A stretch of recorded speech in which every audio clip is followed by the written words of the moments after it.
우리가 지난주에 튤립의 그 첫 번째 시간으로 앞글자 T에 해당하는 전적 타락에 대한 내용들을 살펴봤습니다. 오늘은 이제 두 번째 시간으로 중간에 이제 U자에 해당되는 무조건적인 선택에 대해서 살펴보고자 합니다.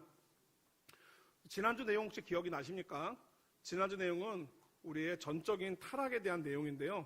이 내용을 잘 알아야 됩니다. 왜냐하면 오늘 우리가 살펴보게 될 무조건적인 선택은 바로 전적 타락의 결과이기 때문입니다.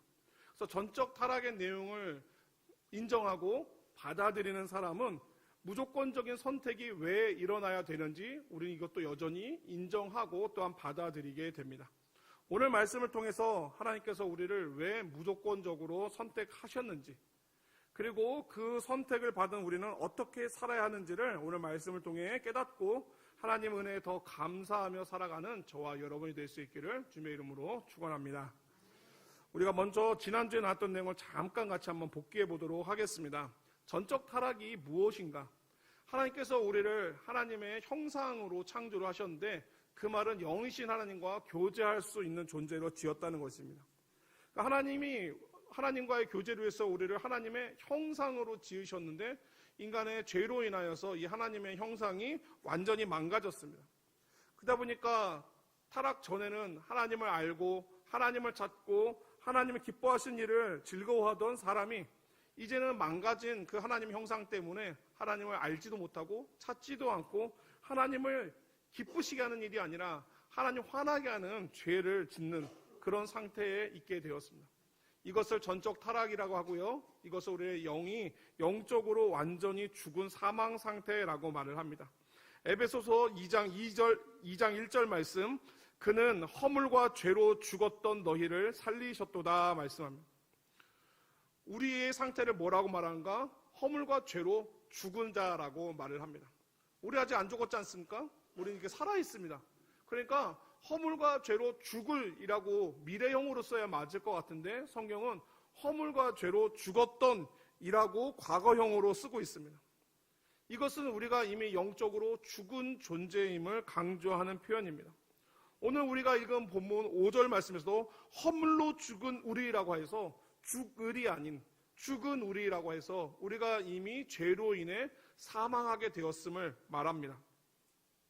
여러분, 죽은 사람은 아무리 세게 때리고 꼬집고 흔들어도 꿈쩍도 하지 않습니다. 뭔가의 외부의 자극에 반응하는 것은 죽지 않은 사람만 할 수 있는 일입니다. 죽은 사람은 어떠한 자극에도 반응하지 못하는데 바로 이것이 허물과 죄로 죽은 우리의 상태입니다. 우리는 하나님에 대하여서 어떠한 믿음의 반응도 하지 못하는 전적 타락 상태에 있습니다. 더구나 우리는 죄의 종이 되어 있기 때문에 하나님이 기뻐하신 일에는 무능하지만 하나님의 진노를 불러일으키는 죄를 짓는 데는 아주 유능하고 발이 빠릅니다. 로마서 7장 20절 이렇게 말씀합니다. 만일 내가 원하지 아니하는 그것을 하면 이를 행하는 자는 내가 아니요 내 속에 거하는 죄니라.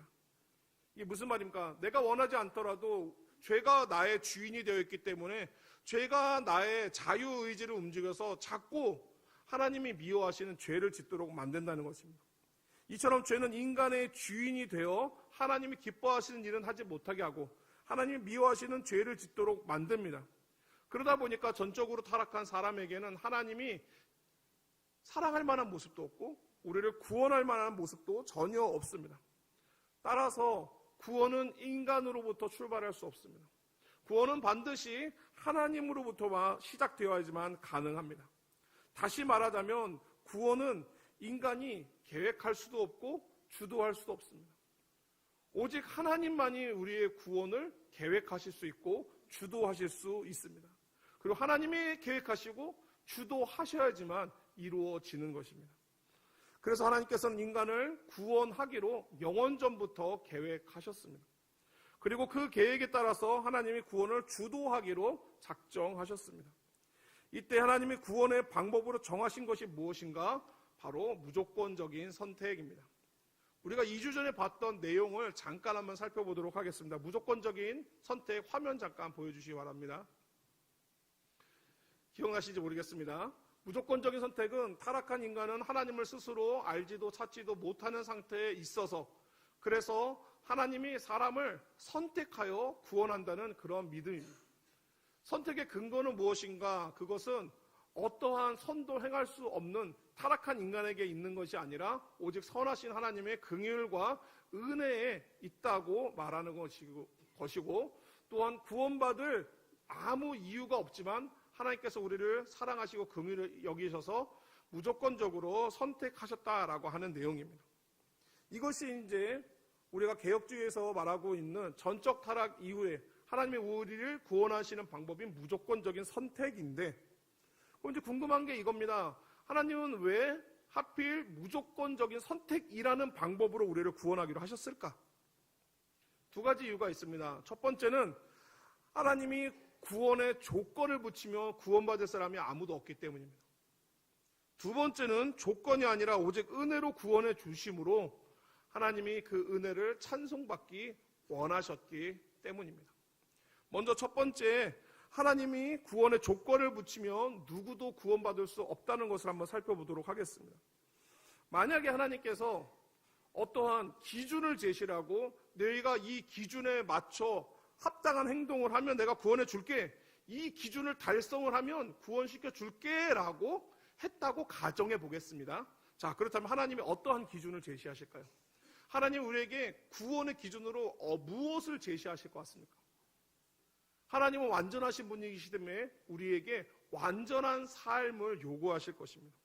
완전한 삶이란 첫사람인 아담이 범죄하기 전에 하나님과 함께 교제하던 바로 그 상태, 죄가 없는 완전한 삶, 그것을 우리에게 요구하실 것인데, 사실 하나님께서는 그것을 이미 보인 적이 있습니다. 바로 율법입니다. 율법은 뭐를 보여주냐면 하나님이 거룩하시기 때문에 우리에게 원하시는 삶의 기준을 보여주신 것입니다. 너희가 나의 백성으로 이와 같은 삶의 기준을 따라야 된다라고 하면서 하나님의 기준을 보여주신 것이 바로 율법입니다. 그래서 누군가가 나 그러면 오늘부터 제가 율법 한번 다 지켜보겠습니다. 내가 한 번도 어기지도 않고 하루도 빠짐없이 그 율법 다 지켜서 하나님이 원하시는 기준을 넘어서 내가 구원을 얻도록 해보겠습니다 라고 해가지고 누가 여기에 도전했다고 해보겠습니다. 그래서 그 사람이 하루도 빠짐없이 하나도 어김없이 열심히 율법을 지키기로 했다고 한번 쳐봅시다. 여러분, 근데 이게 가능할까요? 많은 사람들은 그래도 그거 정도면 해볼 수 있지 않을까, 율법을 그래도 어떻게든지 집중해서 막 지키고자 하면 지킬 수 있지 않을까라고 생각하기 쉽습니다. 흔히 율법의 조항수를 613개라고 말을 합니다. 613개의 조항을 우리가 살면서 단 하루도 빠뜨리지 않고 어길 자신 있으십니까? 율법에는 하지 마라라고 하는 명령도 있지만 꼭 해라라고 하는 적극적인 명령도 있습니다. 예를 들어서 여인을 보고 음욕을 품는 자마다 간음하였느니라 해서 여인을 보고 음욕을 품으면 안 돼라고 하는 부정적인 명령도 있지만, 반대로 너희는 마음과 뜻과 힘을 다하여 주 너희 하나님을 사랑하라 라고 하는 적극적인 명령도 있습니다. 그러니까 내가 하지 말라는 거 안 했다고 다 지킨 게 아닙니다. 하라는 것도 다 해야 그 율법을 지킨 것입니다. 그런데 이미 사람들은 지킬 수 있다고 생각하는데요, 그거 굉장히 잘못 알고 있는 겁니다. 우리는 앞서 전적 타락을 살펴본 것처럼 훼손된 인간의 자유의지로는 하나님을 기쁘시게 하는 일을 할 수가 없습니다. 우리가 자유의지를 가지고 선택하는 모든 일들은 하나님을 진노케 하는 범죄들이지 하나님을 기쁘시게 하는 선을 행할 수가 없습니다. 그럼에도 불구하고 어쨌든 앞서 말씀드린 것처럼 613개의 조항을 어떤 사람이 한 10년 동안 정말 이악 물고 막 지켜가지고 하루도 빠지지 않고 하나도 어기지 않고 잘 지켰다라고 해봅시다. 그런데 10년을 잘 지켰는데 딱 하루, 딱 한 가지에서 그만 실패하고 말았습니다. 여러분, 그러면은 어떻게 될까요? 그래도 612개 지켰으니까 괜찮아, 봐줄게 라고 하실까요? 성경은 그렇게 말하지 않습니다. 놀랍게도 단 하나를, 그리고 단 하루를 어겼더라도 그것은 613개 중에서 하나를 어긴 게 아니라 그냥 613개 다 실패한 거야 라고 간주하십니다. 야고보서 2장 10절 말씀, 누구든지 온 율법을 지키다가 그 하나를 범하면 모두 범한 자가 되나니. 아무리 오랫동안 잘 지키고 철저하게 지켰더라도 단 한 번의 실패와 실수로 인하여서 그냥 다 무용지물이 되는 겁니다. 너무 엄하지 않냐? 네, 이게 바로 하나님의 기준입니다. 완전하신 하나님이 우리에게 원하시는 기준은 바로 이런 완전한 삶입니다. 그러니 만약 이 기준을 제시하고 너희가 이 기준을 지켜서 통과하면 내가 구원해 줄게 라고 했을 때 과연 이 기준을 통과할 수 있는 사람이 있습니까? 아무도 없습니다. 이 기준을 지키고 이 기준을 넘어갈 수 있는 사람은 단 하나도 없습니다. 더구나 하나님은 구원을 사람의 행위가 아니라 하나님의 은혜에 근거하여 믿는 자에게 주기로 예정을 하셨습니다. 그 내용이 오늘 본문 8절에 잘 나타납니다. 8절 말씀 같이 한번 읽겠습니다. 시작.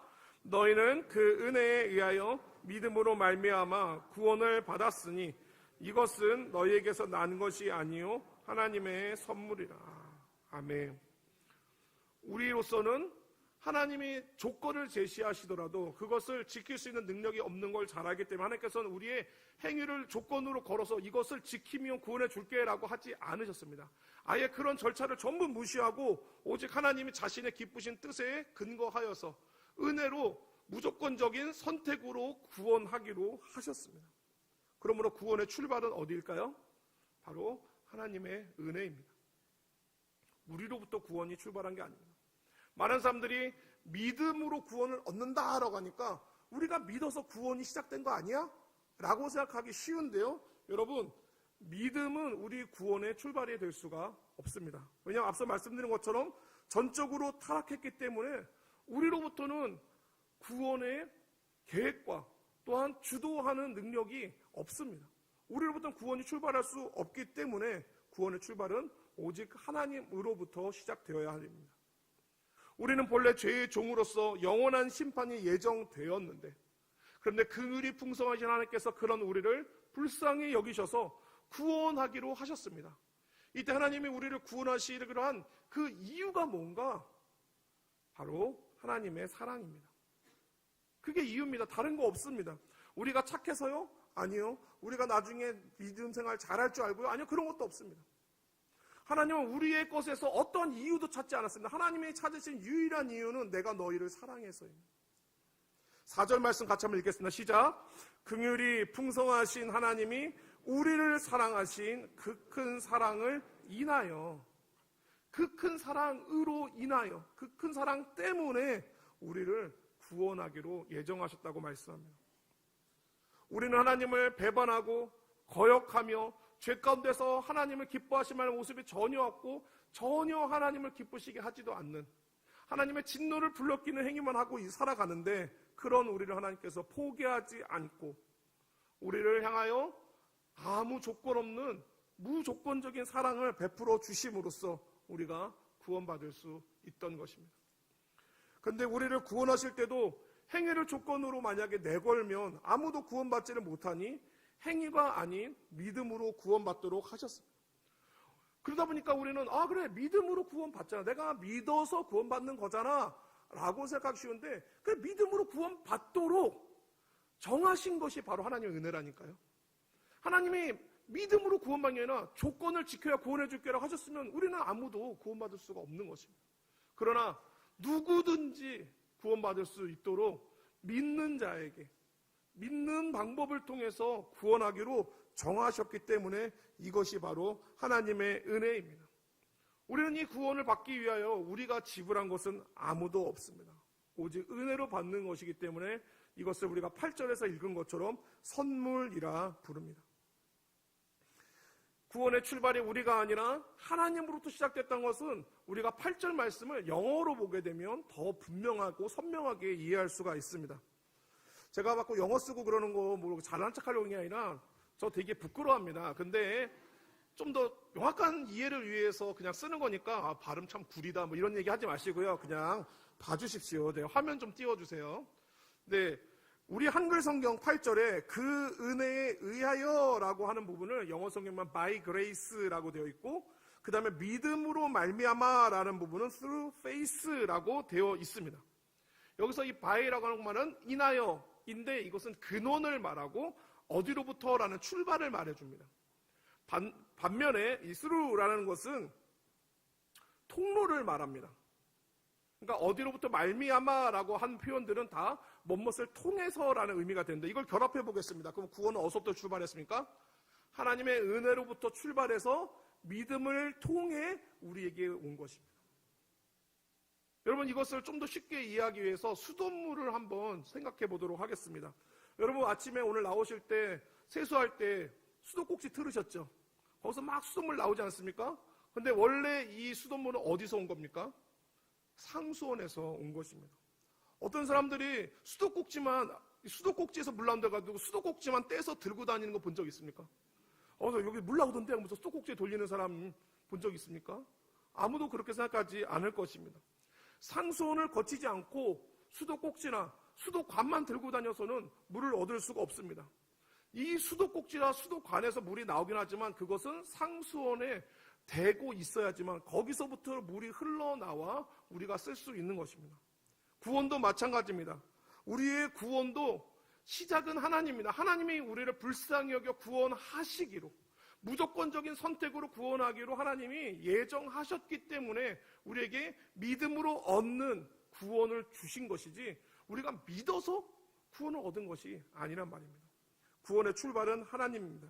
우리가 믿기 이전에 이미 하나님이 우리를 불쌍히 여기신 그 큰 사랑과 그 사랑으로 우리를 구원하기로 예정하신 은혜가 있었기 때문에 우리가 믿음을 통하여 구원받을 수 있었던 것입니다. 사랑하는 성도 여러분, 왜 하나님이 이렇게 어려운 방법을 썼을까요? 그냥 아무 말 없이 내가 마음씨 좋고 나는 너그럽고 관대하니까 니네 그냥 다 용서해 줄게, 이러면 그냥 다 구원받아, 뭐 이렇게 하실 수 있는데 왜 굳이 이렇게 예정이라는, 선택이라는 복잡하고 어려운 방법을 썼을까요? 그것을 9절에서 답하고 있습니다. 9절 말씀 같이 한번 읽어보겠습니다. 시작. 행위에서 난 것이 아니니 이는 누구든지 자랑하지 못하게 함이라. 아멘.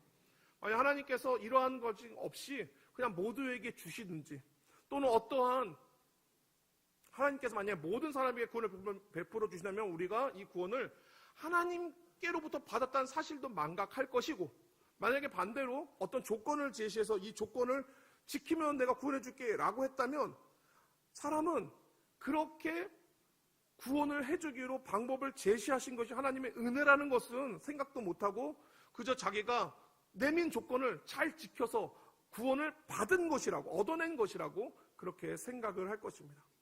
하지만 8절은 뭐라고 말합니까? 구원은 받은 것이라 라고 말합니다. 8절 말씀에 너희는 그 은혜에 의하여 믿음으로 말미암아 구원을 받았으니 라고 말을 합니다. 뭐 이게 조금 말장난일 수 있는데요, 저는 사실 받다와 얻다를 조금 나눠서 쓰고 있습니다. 받다는 뭡니까? 받았다라는 것은 내가 가질 수 없는 것을 누군가가 주어서 제가 갖게 된 것, 그건 받은 거고요. 얻은 건 뭡니까? 내가 어떤 수고나 노력을 통해서 내가 획득한 것이 얻은 것입니다. 그렇게 본다면 구원은 받은 것입니까? 얻은 것입니까? 받은 것입니다. 우리는 자꾸 믿음으로 구원을 얻었다라고 해서 내가 믿었으니까 줬겠지 라고 생각하면서 이것을 내가 믿음이라는 행위의 결과로서 얻은 것이라고 자꾸 생각하는데, 성경은 분명히 말합니다. 너희는 그 은혜에 의하여서 받은 것이라. 우리가 행위로서는 얻어낼 수가 없는 것입니다. 그래서 8절에 뭐라고 말합니까? 선물이라고요. 우리는 이 구원을 받기 위하여 치른 대가가 하나도 없어. 오직 그냥 우리에게 내미시는 은혜의 선물을 그냥 이렇게 받았을 뿐입니다. 이게 믿음으로 받은 것입니다. 그러나 우리에게 이 선물을 주기 위하여, 구원이라는 선물을 주기 위하여 하나님께서는 예수 그리스도의 피값을 지불하셨습니다. 그분은 지불하시고 우리에게 주실 때는 값없이 거저 주셨습니다. 그래서 선물인 것입니다. 우리가 뭔가 노력을 하고 뭔가 땀을 흘리고 애써서 거뒀으면 선물이란 말이 없을 텐데 성경이 왜 굳이 선물이라고 말합니까?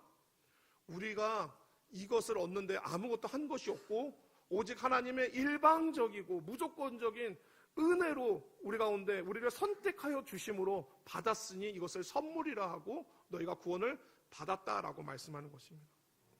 이처럼 하나님은 우리의 행위가 아닌 하나님의 은혜에 근거하여 믿음을 통해서 구원을 받게 하셨습니다. 우리에게 이렇게 예정이라는 방법을 쓰게 하신 이유가 있습니다. 바로 하나님이 얼마나 은혜로운 분인지를 온 세상에 나타내고 구원받은 성도들로부터 우리 하나님 정말 자비와 긍휼이 풍성하신 분이세요. 우리 하나님의 은혜로운 분이세요. 라고 하는 찬송을 받으시기를 원하셨기 때문입니다. 에베소서 1장 6절 말씀, 이는 그가 사랑하시는 자 안에서 우리에게 거저 주시는 바 그의 은혜의 영광을 찬송하게 하려는 것이라. 그래서 하나님께서 우리에게 어떤 것도 요구하지 않고 어떠한 조건도 제시하지 않고 우리는 알지도 못하는 때에 하나님께서는 내가 그냥 너희를 묻지도 따지지도 않고 그냥 무조건적으로 택하였다라고 하셔서 우리에게 구원을 주셨습니다. 이것을 7절이 다시 이렇게 말씀합니다. 7절 말씀 읽겠습니다. 이는 그리스도 예수 안에서 우리에게 자비하심으로써 그 은혜의 지극히 풍성함을 오는 여러 세대에 나타내려 하심이라. 아멘. 사랑하는 성도 여러분, 우리가 우리의 능력으로는 아예 시작도 할 수도 없고 계획할 수도 주도할 수도 없는 이 구원을 하나님께서 오직 사랑하심으로 우리를 무조건적으로 선택하셔서 받게 하셨다는 이 무조건적인 선택 교리는 굉장히 은혜로운 교리인데도 불구하고 많은 사람들은 선택 교리, 예정 교리 그러면 굉장히 막 이렇게 불편해하면서 싫어합니다. 비합리적이다, 비이성적이다, 뭔가 맞지 않는다 이러면서 가장 대표적인 논쟁을 뭐 여러 가지가 있지만 하나만 꼽는다면 바로 이겁니다. 하나님이 누군가를 구원하기로 예정하셨다면, 미리 정해두셨다면, 그러면 그 사람은 뭐 굳이 열심히 신앙생활 안 해도, 심지어 교회를 안 다녀도 구원받지 않겠냐? 어차피 구원하기로 예정하셨으니까. 그러면 반대로 하나님이 누군가를 구원하기로 예정하지 않았으면, 택하지 않았으면 그 사람 교회에서 아무리 열심히 신앙생활도 구원 못 받는 거 아니냐? 뭐하러 열심히 다니냐? 이와 같은 그런 주장들이 있습니다. 근데 이것은 많은 사람들이 하나님의 예정과 선택을 오해하기 때문에 빚어지는 일입니다. 여러분들은 자신이 선택받았다는 것을 아십니까? 자, 아멘 신부신이 있고 아직 하고 갑자기 기습적인 질문에 대답 못하신 분이 있습니다. 자, 다음 질문으로 넘어가겠습니다. 옆에 계신 분 얼굴 한번 보시고, 자, 선택받은 분으로 보이십니까? 네. 대답 못하신 분들은 네. 자, 여기까지는 서로 어두바에 대해 불편하다면 여러분의 자녀, 여러분의 부모님은 선택받은 분인지 알 수 있습니까? 여러분의 직장 동료나 여러분의 친구가 선택받은 사람인지 알 수 있습니까? 솔직히 말해서 눈으로 막 여기 뭐가 이렇게 뭐 고리가 있다든지, 뭐 여기 뭔가 빛이 난다든지, 뭐 이런 보이는 것이 없기 때문에 우리는 알 수가 없습니다. 그런데 한 가지는 분명합니다. 우리는 뭘로 알 수 있냐면 하나님께서 구원하기로 예정한 사람에게는 뭐를 주시냐면은 얼마의 시간이 걸렸는지 반드시 믿음을 주십니다.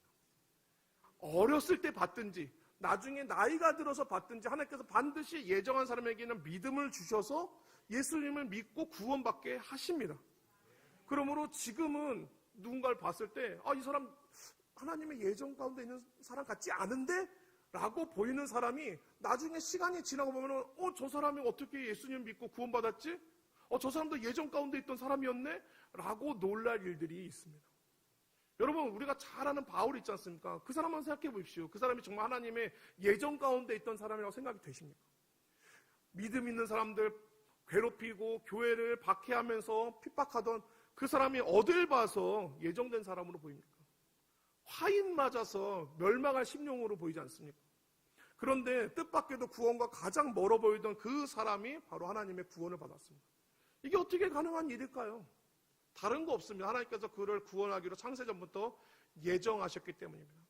비록 교회를 박해하던 그 시점까지는 아직 믿음이 없어, 하나님 주신 믿음이 없어서 그가 알지 못하고 죄를 지었지만, 그러나 하나님께서 정하신 때에 그에게 믿음을 주사 그가 놀랍게도 믿음을 받고 예수님을 영접하고 구원받는 일이 일어났습니다. 여러분, 우리 중에도 어떤 분이 70이 넘어서 교회에 나오신 분이 계십니다. 70세 이전까지는 교회에 완전히 담쌓고 한 번도 오시지 않은 분이었습니다. 그분의 삶을 봤을 때 이분이 구원받기로 예정된 분이라 우리가 말할 수 있습니까? 70평생 안 나오시면 앞으로도 안 나오실 확률이 더 높지요. 근데 이분이 다른 분의 전도를 받아서 70세가 넘어서 교회에 나오셨는데 신앙생활을 오래 했던 사람보다 더 열심히고 더 간절하게 믿음 생활을 하셨습니다. 여러분, 10년 전을 돌아보셔서 그분이 아직 교회 나오기 전에 과연 이분은 선택받은 사람의 모습입니까? 아닌 사람의 모습입니까? 누가 봐도 선택받지 않은 사람의 모습입니다. 그런데 지금 교회에 나오고 계신 그분의 모습은 어떻습니까? 선택받은 사람의 모습입니까? 받지 못한 사람의 모습입니까? 선택받은 사람의 모습입니다. 뭘 말하고자 싶냐면 이겁니다. 우리는 누군가가 하나님의 선택과 예정 가운데 있는 사람인지 아닌지 함부로 판단해서는 안 돼요. 지금 저 사람이 생활하는 거 보니까 예정 가운데 없고 구원받지 못할 사람처럼 보여서 막 예정받지 못했다, 구원받지 못할 것이라고 생각하겠는데 여러분, 아무도 모르는 일입니다. 여러분 개인적인 인생도 한번 돌아보십시오. 10년 전에 이 자리에 계셨던 분 계십니까? 20년 전에 넘어가면 혹시 이 자리에 계셨던 분 계십니까? 30년, 40년 전에도 좀 나는 오래 신앙생활해서 그렇지 여러분이 이 자리에 있지 않고 믿음 없는 사람들처럼 멸망하는 사람들과 똑같은 모습으로 살던 분들이 분명히 계실 것입니다. 그러면 우리는 현재 이 시점에서 사람의 눈으로만 보고 저 사람은 구원을 받았다 못 받았다 속단하면 안 됩니다. 우리는 오직 무엇만 믿느냐? 하나님께서 구원을 주시기로 예정한 사람에게는 때가 언제가 되든지 반드시 믿음을 주신다는 것을 믿으시기를 바랍니다. 그럼 우리가 이 사실을 믿는다면 뭘 해야 될까요? 가서 열심히 예수님을 전해야 됩니다. 아니 어차피 예수님 믿기로 했는데 전하나 안 전하나 어차피 구원받을 거 아닙니까? 아닙니다.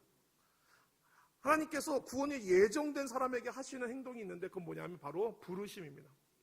하나님은 그 사람을 복음으로 부르십니다. 복음으로 불러서 예수님을 듣고 믿도록 하시는데 이때 하나님께서 복음을 전하는 자로 누굴 쓰느냐? 먼저 믿은 자를 쓰십니다. 그러므로 하나님께서 구원하기 예정한 사람에게는 믿음 주기 위해서 복음을 듣게 하시는데 먼저 믿은 자를 통하여 듣게 하시고 그때 택정된 사람이라면 그 사람은 전해주는 복음을 듣고 부르심 중에 믿음을 갖게 됩니다. 그러면 예정론을 믿으면 어차피 예정되어 있으니까 전도할 필요 없지 않나요가 아니라 여러분 전도를 더 열심히 해야 됩니다. 내가 지금 가서 복음을 전하려고 하는 사람이 택정된 사람인지 아닌지 어떻게 합니까? 택정된 사람이라면 하나님께서 지금 나를 보내시는 것이 그 사람을 향한 부르심으로 가는 걸 수 있습니다. 그래서 내가 그 사람을 향한 부르심으로 가서 내가 예수님의 복음을 전할 때 그 사람이 내 복음을 듣고 내 복음이 아니라 내가 전하는 복음을 듣고 그 순간 믿기로 결정하면 그 사람이 택정받은 사람인 것이 나타나는 겁니다. 그러니 우리가 전도를 하기를 게을리해야 되겠습니까? 더 열심히 해야 되겠습니까? 더 열심히 해야 우리가 택정받은 사람들 향하여 부르심을 통하여 초청하는 것입니다. 예정론은 하나님이 구원하실 자를 미리 예정하셨다는 믿음입니다. 하지만 많은 사람들이 이 귀한 믿음의 교리를 오해하여서 오히려 전도하는데 방심하고 더 게을러지고 있는데요. 여러분 아닙니다. 이 믿음은 오히려 우리를 게으르게 만드는 것이 아니라 더 열심을 내게 만듭니다. 먼저 믿은 나를 통해서 하나님께서 택한 자들을 부르신다면 내가 만나는 저 사람이 택함 받은 사람인지 아닌지 어떻게 알겠습니까? 내가 오늘 하나님께 부르심을 보냄을 받은 사람으로서 그 사람을 부르러 가서 복음을 전했을 때 그 사람이 복음을 듣고 예수님을 믿는다면 여러분 내가 저 사람을 택한 사람인지 아닌지 확인하기 위해서 더 열심히 다녀봐야 되지 않겠습니까? 그러므로 바라기는 때를 얻든지 못 얻든지 항상 예수님을 힘써 전하여 이 땅 가운데 우리가 놓치고 있는 많은 택함받은 성도들을 부르신 가운데 주께로 인도하는 귀한 역사가 있기를 주의 이름으로 축원합니다. 오늘 말씀을 정리하고자 합니다. 지금까지 개혁주의 5대 교리 중에 이제 두 번째인 무조건적인 선택을 한번 배워봤습니다. 다른 교리들도 마찬가지지만 이 무조건적인 교리는 우리의 구원이 전적으로 하나님의 주권 아래 일어나는 일인 것과 전적으로 하나님의 사랑에 근거해서 일어나는 일인 것을 보여줍니다. 하나님께서 우리에게 이와 같은 사랑을 보여주신 이유가 있습니다. 내가 너희를 먼저 이렇게 사랑했으니 너희도 가서 이렇게 사랑하라는 것입니다. 요한복음 4장 10절과 11절 말씀 같이 한번 읽겠습니다. 시작. 사랑은 여기 있으니 우리가 하나님을 사랑한 것이 아니요 하나님이 우리를 사랑하사 우리 죄를 속하기 위하여 화목제물로 그 아들을 보내셨습니다. 사랑하는 자들아, 하나님이 이같이 우리를 사랑하셨은즉 우리도 서로 사랑하는 것이 마땅하도다. 아멘. 우리가 하나님을 사랑하기 전에 하나님이 우리를 무조건적으로 영원한 사랑으로 사랑해 주셨습니다. 하나님이 우리를 이렇게 사랑할 때 하나님은 우리에게 얼마나 되돌려 받을까 계산하지 않았습니다. 무조건적인 선택, 무조건적인 사랑의 다른 말은 무조건적인 무계산적인 은혜, 무계산적인 사랑입니다. 우리는 누군가를 사랑할 때 내가 얼마나 돌려받을 수 있을지 계산하고 그러려면 내가 얼마나 줘야 될지를 판단합니다. 그래서 내가 준 것만큼 또는 그 이상으로 돌려받을 수 있다고 생각하면 사랑하지만 내가 열심히 퍼줬는데 그만큼 돌려받지 못한다고 생각하면 우리는 슬슬 관계를 정리를 합니다. 하지만 하나님은 계산하지 않았습니다. 하나님 우리에게 사랑을 베푸실 때 전혀 계산하지 않고 무계산적으로 선택하시고 무계산적으로 사랑하셨습니다. 하나님께서 우리를 사랑할 때 계산하고 사랑했다면 하나님은 절대로 자기 아들을 내주지 않았을 것입니다. 자기 아들을 내줬는데도 고마워하기는커녕 오히려 손가락질을 하고 믿지 않는 이런 손해보는 사랑을 왜 하시겠습니까? 그리고 무엇보다도 피조물에 불과한 존재들을 위하여 왜 창조주를 죽이고 내주기로 하시겠습니까? 하나님의 사랑은 이런 것입니다. 하나님은 피조물을 위해서 창조주의 생명을 버리셨습니다. 더구나 그때 우리는 창조주의 마음에 전혀 기쁨을 주지 못하고 오히려 미움을 사고 있는 그런 상태였습니다. 우리에게는 사랑받을 모습이 하나 없었는데도 하나님은 우리를 사랑하여 주셨습니다. 조건을 걸고 사랑하지 않고 무조건적으로 사랑하여 주셨고 우리가 먼저 하나님을 사랑하게 기다리지도 않고 먼저 하나님께서 우리를 사랑하여 선택하여 주셨습니다. 우리를 조건 없이 받아주시고 사랑해 주신 그 하나님의 사랑이 있었기 때문에 우리가 그 사랑으로 인하여 예수 그리스도를 믿고 구원받을 수 있게 된 것입니다. 사랑하는 성도 여러분, 하나님이 우리에게 이렇게 사랑해 주셨습니다. 미워하는 모습, 내가 좋아하지 않는 모습 있는데 우리를 사랑해 주심으로 우리 가운데 구원이 일어났다면 이제 우리에게 말씀하신다. 너도 가서 서로 사랑하라. 우리가 사랑할 수 없는 모습 가진 사람들, 우리가 좋아하지 않는 모습을 가진 사람들, 그래서 우리가 가까이 가지 못하는 것이 아니라 주님께서 그런 나를 조건 없이 아무런 계산 없이 사랑해 주신 것처럼 이제 나도 계산 없이 조건 없이 가서 예수님의 사랑을 보여주고 또한 우리의 입술로 복음을 증거함으로써 예비된 택한 자들을 얻는 귀한 은혜가 저와 여러분의 삶에 있기를 주님의 이름으로 축원합니다.